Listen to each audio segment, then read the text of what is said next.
what Harman is saying is, as a person, I'm not truly entirely Bangalore.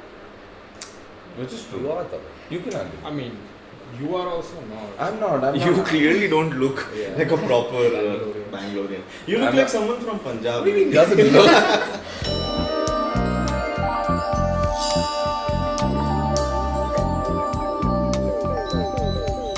यक podcast में आपका हार्दिक स्वागत है। आज हमारे साथ माइका है, संयुक्ता है। ज़िंदगी, कला और दोस्ती की ढेर सारी कहानियाँ हैं।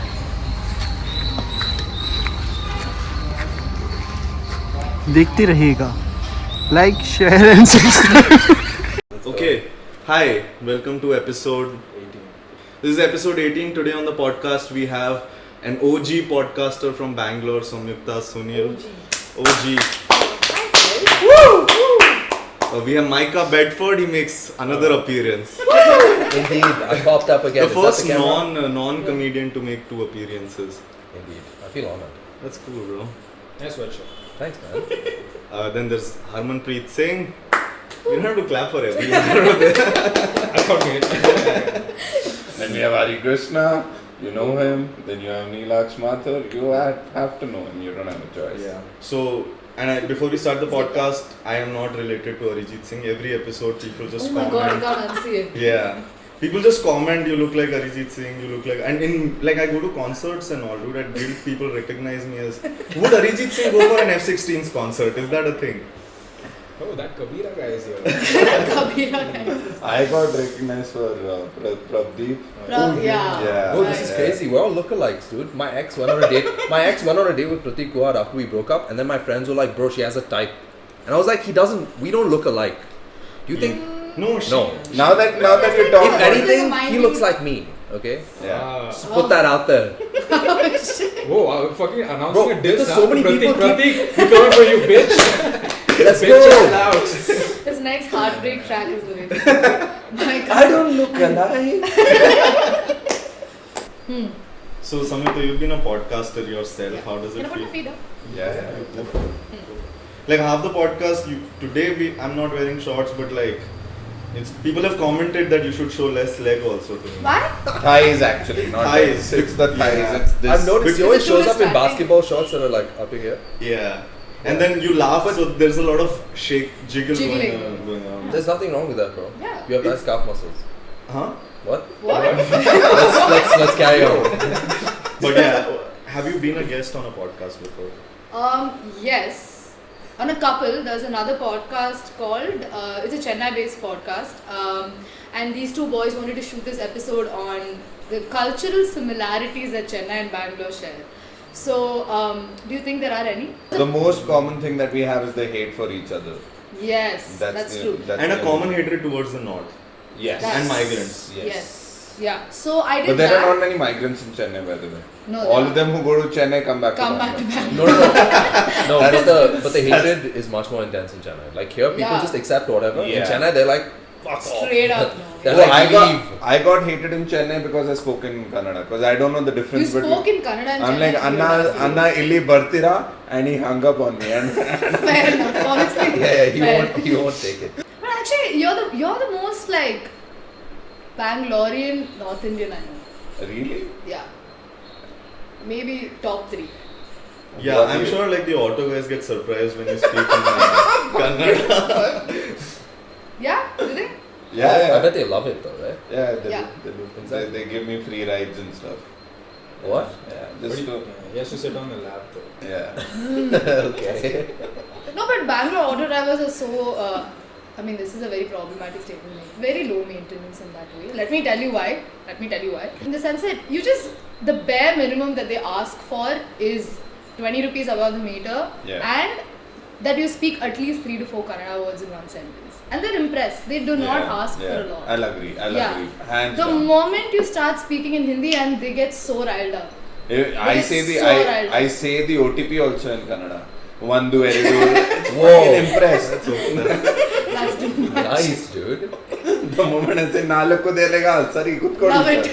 That's the complex of all the numbers. Nalakku. I've been in Bangalore for 6 years. Tried to learn Kannada in my first 2 years. Huh. But Wait, how did you try? I was in college, so No, Micah was his source of I helped. From Micah, I learned English. Mahogany. Words like mahogany and what other? Delinquent. He uses this word delinquent. quite Yeah. often.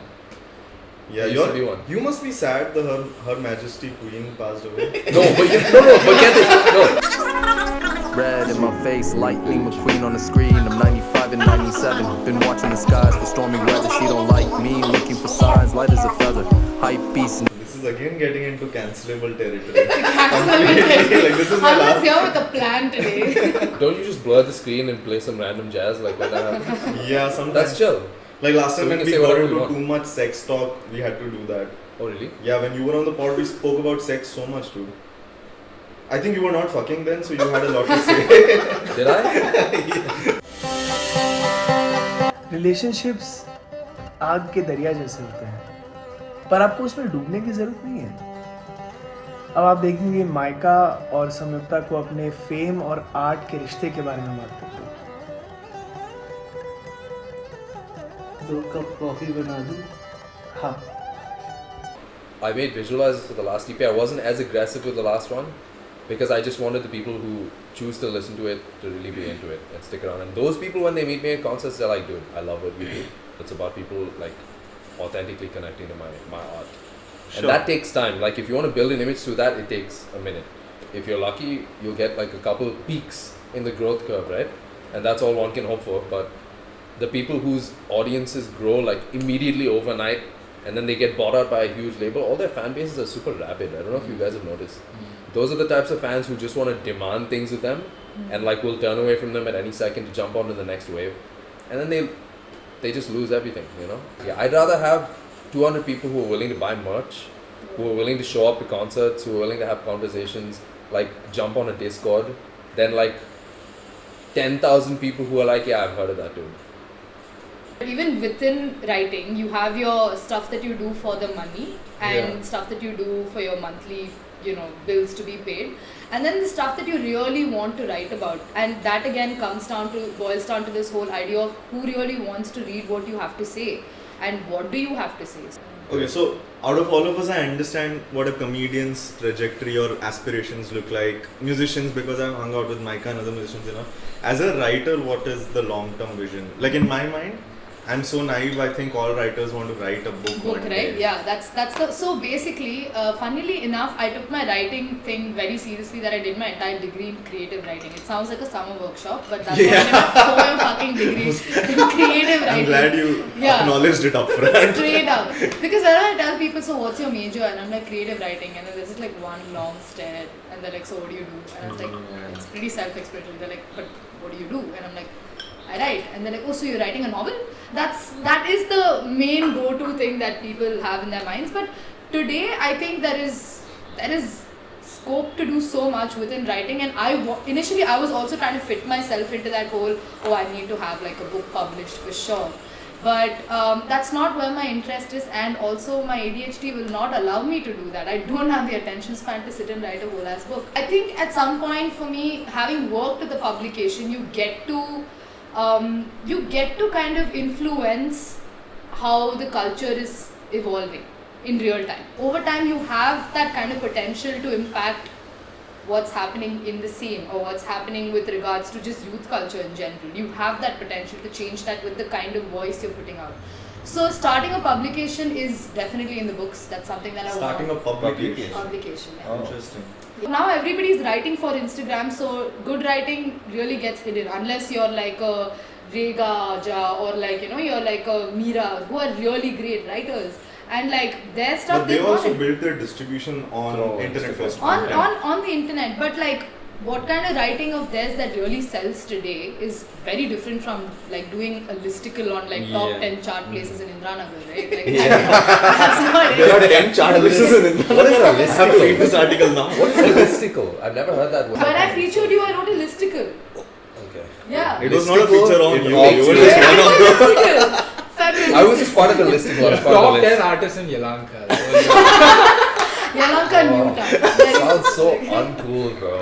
Like as an artist, I don't like watching other artists because Other artists as in comedians. Just generally other artists, because anyone who takes the center stage, I know what that feels like, right? And that envy thing comes in that I could have been there. I see what you mean. Do you enjoy watching other people? I enjoy watching other artists that I admire because I feel like there's something to learn. Yeah, sure. And I love that, but I will admit that when the show's going well, I know what that feels like, so I'm like, yeah. I want. Occasionally there's a tinge of envy.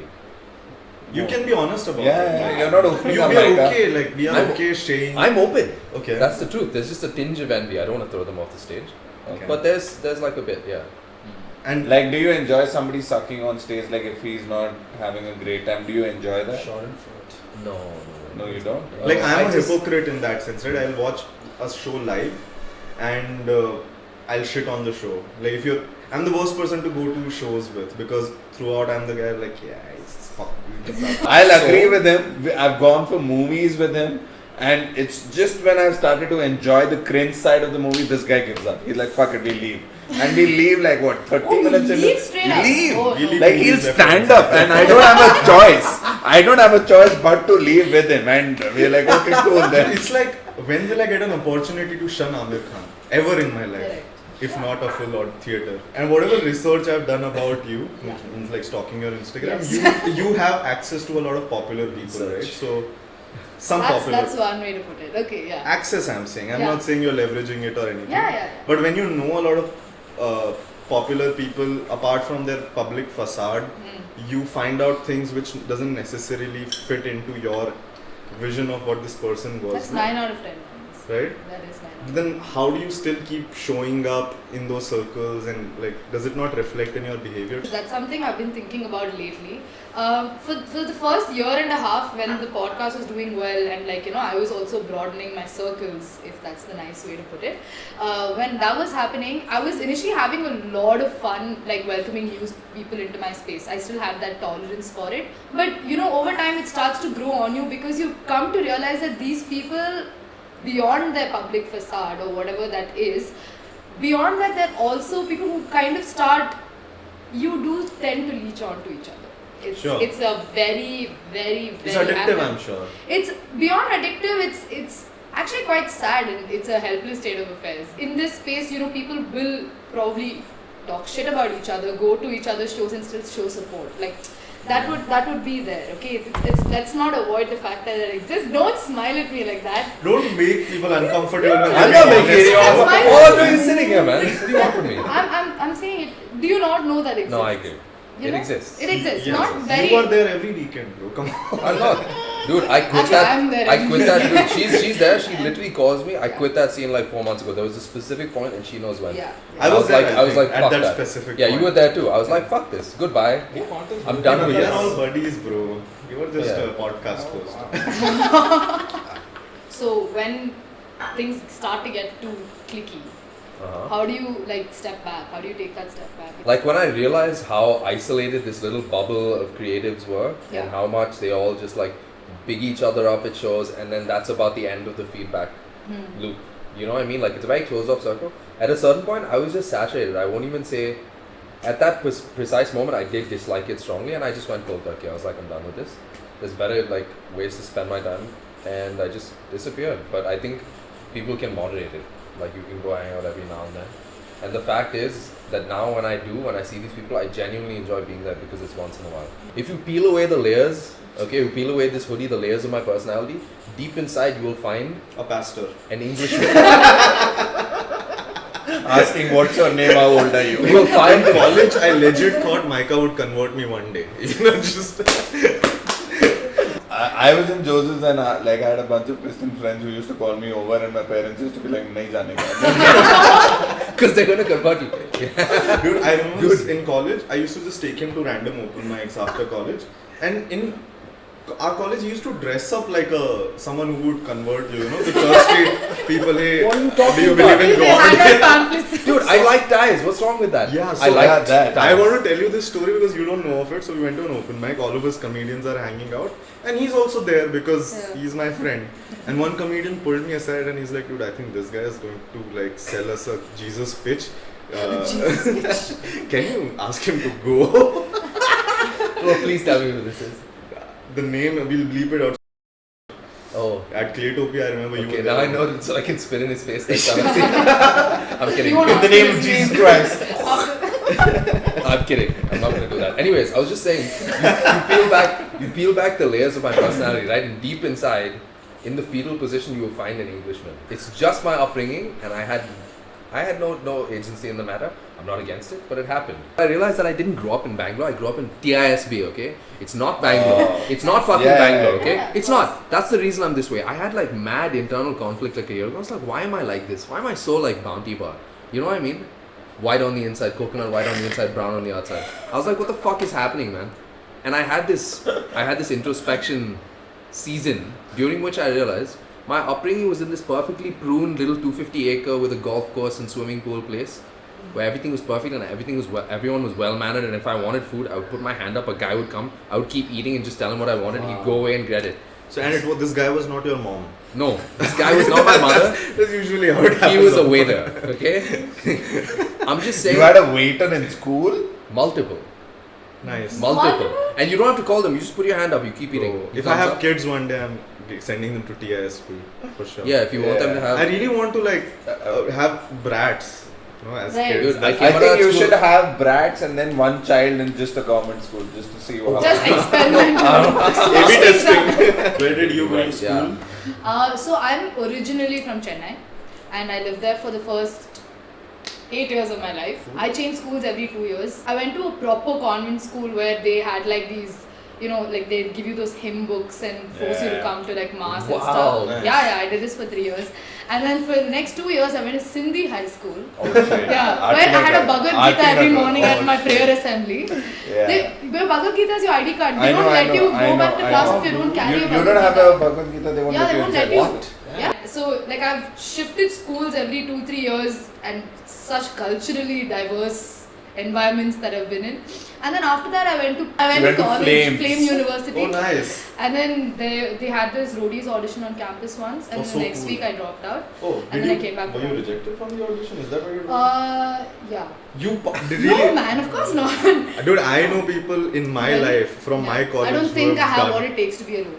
I've spent so many years of my childhood just imagining if I was in a roadies audition, what will I say? Everybody did that. So they kept asking the same question. Roadies had this one question where they would judge you. Why do you want to be a Be a roadie? roadie, yeah. And if you say I want to be a model or popular, they'll be like, fuck you. This is for people who are roadie at heart. Hard. And I Deep down inside me. So- You want the I'm a roadie. I'm not an Englishman, I'm a roadie. Nice. have you seen any of the roadies audition? No, I don't know what the fuck. My it is. God. Micah, you're missing out. Was that the show where that woman slapped a guy?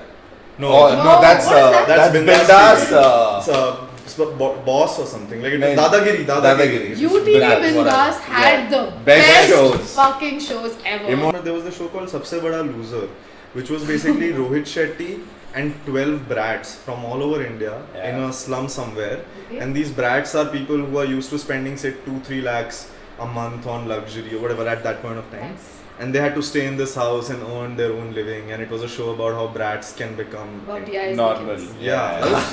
It's a character arc. That's the kind of shit Mr. Beast is doing now. Yeah. Right. Dude, they actually had a Indian rip-off of Keeping Up with the Kardashians. With What? Gohar Khan and Gohar her Khan, sister. Yes, the yeah. Khan It was sisters. called the Khan Sisters. You Wild. did like Jeopardy, yeah. That's the one. Dude, I've never met anyone who's seen Khan sisters, you know. That brief period of 8th standard was just Khan standard. Exactly. I had 100 girls in my class in 11th grade. Half of them- 100? Yeah. Yeah. That's I sick, didn't even. bro. Yeah, like. Wait, that's like Yeah, 20 LO. 3 districts But in before, like, Haryana. before we touched 20 80. low. Low. Yeah, before With we a- touched with a 80. man. Yes. like 100 girls in a Wow. class. That's like 3 districts in Haryana. Okay. I am in such a conflicting position about my relationship with North because that's my identity, right? Like growing up in small towns up north, that's my USP in Bangalore. That wow, a small town guy can speak English. That's people also. Dude, you know, you keep going on about this shit, but when I met you, you already spoke very good English. You've been speaking good English till for a like long 10th time. standard, I would like films. I would pronounce as film. Like you don't. I don't know. Just level of empathy that I've seen in Bangalore. Everyone is so empathetic. at least most people I meet are very empathetic. They know where you're coming from, and Yeah. people will not approach you with an aggressive mindset to own you. Yeah. You know, I think where I come from Rajasthan. There's this mentality: anyone you meet has to own that conversation. I think caste plays a big role there. Yeah. That you have to extensively prove that you are the alpha. That can't be nice. Yeah, it's quite toxic to go. Now that I told you guys that I want to move away from this whole idea of attaching my entire identity to Bangalore, so I was like, I do want to also figure out how people are like in different cities. So I was like, you know what, this year that's what I'm going to do. And like I traveled quite a bit. I did Bombay for a really long time. I did Delhi. Delhi was... How was it? Was it the first time you've been spent? Ever. Damn. Delhi. I've heard this story. Yeah. How much time did you spend there? 72 hours on the tour. What are your lowest of the lows in Delhi? That was the entire 72 hours that I fucking spent in that city. Anybody that I was trying to talk to would just immediately have this thing that you told me, you know, where they have to be more assertive in the conversation, sort of a thing, irrespective of the gender. That was the case in Delhi. I want to ask Micah about like living in a place like Pondi.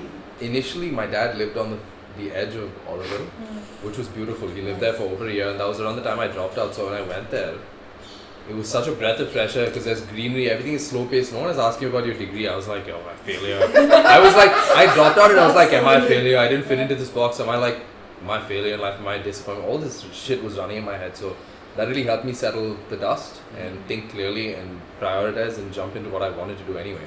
The thing is, there's a small group of really cool young people doing a lot of interesting things, and it's sick to hang out with them because I will say that like if they were here, everyone would be hurried, no one would have time to actually hang out, there would be so many things on everyone's agenda. Over there, for some reason, it's just easier to exist. I can't put my finger on it. Everything just happens of its own volition and you can relax.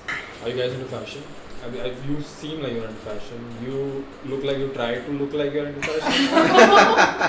For me, it's fairly simple. It's just what I like looking at. Simple colors I like putting together. Any fashion good icons quality. you follow? Frank Ocean. Frank Ocean. Frank Ocean. Yeah. He does great stuff too, like with his jewelry, Homer as well. Personally, if things go really well in a decade, I'd love to. Obviously, there comes like seasons change in a man's life. So eventually, like I might want to just lean into that fragrance idea of mine, right? Yeah. And make a fragrance line.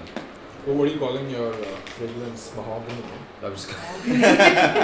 No, it's just gonna be my name. Just Micah Bedford, just my name. Yeah, nice name like that. You can really, Micah is a good name. Harmanpreet Singh. I would buy Harmanpreet Singh. Thanks, man. Fucking, I would buy. And the fragrance would be Chole Bhature. What? Can I just say something? This is very random, okay? But every time I fly to another country and I come back, I land in Kenya. It's got kind of a neutral, nice, just not too much going on with the smell. But once you drive through the city, you smell like nyama choma, which is like their native barbecue. Go to Germany, immediately you're bombarded with the smell of like nice bread and good dairy. Even in England, it's like this neutral, just clean white smell. Colonial smell. It's just a white smell. Clean white smell. I come back to India and I swear, okay, my mom finally admitted it because I've said this like 15 times. I swear it smells spicy, bro. Yeah. It's just a vague spicy smell. I don't know what it is. It's like sambar. No, I'm not lying. This is true. This is a theory I've had for a long time. Everyone needs to acknowledge it. We didn't ask you who's your fashion. Do you look up to anyone? Or Me? No, I don't. Actually, I think, no, so lately I've been following a lot of these like really like homegrown Indian brands. No Border Shop. Yeah, they're doing some very cool stuff with like native Indian like textiles and things like that. And that stuff that's the prints. Kind of, the prints and or just embracing bits and like nuances of that culture and, you know, inculcating that into your fashion, which is really cool. Because I think for the longest time, my struggle with like being accepted in Bangalore was the fact that I was so shy. I was not shy, I was just really ashamed about owning my Tamil identity, my Tamil roots. That's something that I was. I was really like embarrassed of it in a way because, you know, here once you move to Bangalore, like just the way you speak within your social circles, everything is different. In Chennai, that's not the case. So it's about like finding that side of me through like my roots and stuff. I think that's probably something that I've really enjoyed doing. Which other homegrown brands do you like follow aggressively? Aggressively? There are these sari brands. There's one raw mangoes. Oh, raw mangoes. Their marketing is also beautiful. Beautiful stuff. I feel like wearing a sari after watching it's raw so mangoes. nicely done. Something I don't want to see. Why not? I think we can pull it off. Oh, sari? Yeah.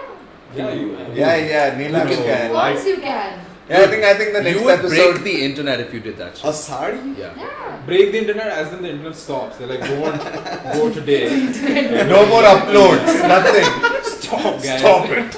I don't know much about Tamil aesthetics or what the fashion looks like. How do you mix and match? See, for me, it was very influenced by the film culture that I grew up. When you grow up in Chennai, films are very important. It's tradition. It becomes a part of your day-to-day tradition. A lot of fashion that I was really inspired by came from that. I think in early 2000s, the kind of fits that you'd see an Aishwarya Rai doing in a Tamil movie. These women stand out with their own style, and I think I take bits and pieces of all of that. I've only experienced this in Calcutta. I went to Calcutta for the first time. Yeah.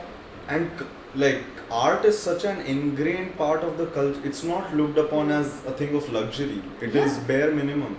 That Rabindra Sangeet is something you have to listen to. Everyone is a fan. And that was not the same case everywhere else. Art is always looked upon as an extracurricular. Yeah. And I've seen that in Kerala. They own their art. Yeah. They feel very passionate. Even if you go to Calcutta, they still talk about Rabindranath Tagore as if he's Kendrick or something. You're saying you're saying that they don't marginalize it and just think of it as a side thing. It's just entertainment. It's just to watch it. Everyone has an opinion about. Everyone would have a favorite piece of art. That's beautiful. Yeah. There was a bar in Calcutta where there is a mural of Bill Hicks. Yeah. Bill Hicks is a comedian's comedian. People in America don't know who Bill Hicks is, but for this bar to give a full wall to him, so that city really takes pride in what they like. If somebody comes and hangs out with you now, right? Yeah. How can somebody just grasp your interest without complimenting you? If somebody wants to talk about music with you, About music, yeah. how would they grab my my interest? His concern was at It's least the way he pitched it to me before he pitched it in a very completely different way. He's with comics, at least off stage things that irk you. If someone comes to me and compliments me on my energy, I'm okay, this person just wants to say something. Right? Yeah. What are things what you is- judge about That's people an when they audience. approach you? Yeah. Oh, what would I judge them for? Yeah, when someone comes up to me and tells me, "Oh, you were really edgy," that Yeah. means they've Oh. not heard my art at all. Oh, well, it hasn't happened yet, to be honest. Oh, people are not appreciated you enough. No, people Just walking out. Hey, I'm here. Micah, great No. sound. It's just Your speakers are great, huh? the bass. No, nothing cringe-worthy. I feel like they've all just been very nice and they're like, man, I really enjoyed your set. It hasn't happened yet that someone said something specific when I'm like, ugh. I think Or it has maybe to- what- something that got your Harman, attention I of- think it also has to do with the kind of people we are. Micah is he's a nice guy. His starting point is not to judge someone. As comedians, our starting point is okay, I hate you. Impress now me you now. have to impress me. Yeah, I was just stuck in traffic here. The church here, it's called Full Gospel.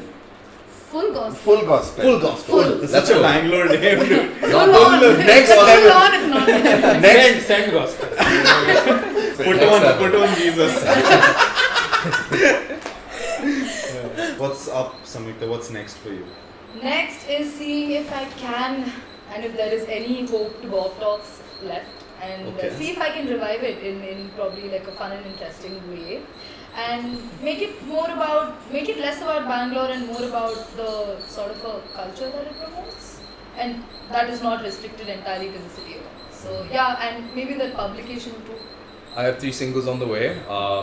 One is coming out with export quality soon, another with my management farmhouse, and one completely independently that's just me coming out on the 30th of this month, for which I would love everyone's support, honestly, because I'll be honest, I'm this afraid of releasing a song completely independently, and I haven't done that for a long time, so I've always had support, but this one I was like, if I wait any longer, and everyone likes it, but I didn't want to give it to an agency this time.